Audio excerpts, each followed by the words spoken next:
नमस्कार, प्रणाम।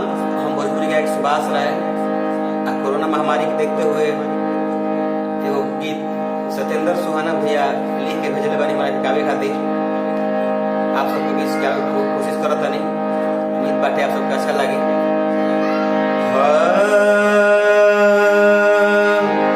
हले के अवतार मई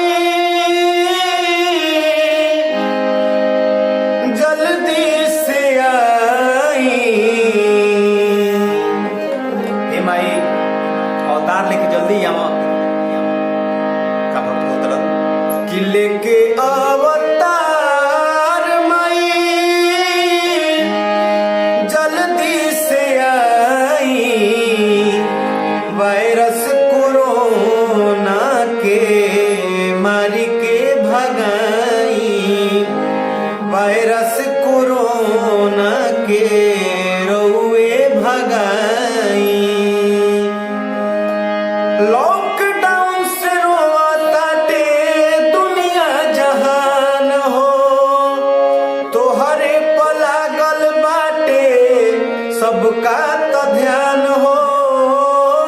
सबका के लागल बाटे तुहरे पर ध्यान माई। हर दिन पर दिन बढ़ल जाता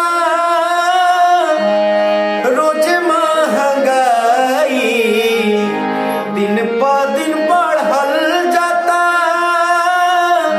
और महंगाई। वायरस कोरोना के जड़ से मिटाई। वायरस कोरोना के रउए भगाई। लिखले सत्येंद्र सुहाना गीतिया माई। कहले सुभाष तुहसे नहिया लगाई।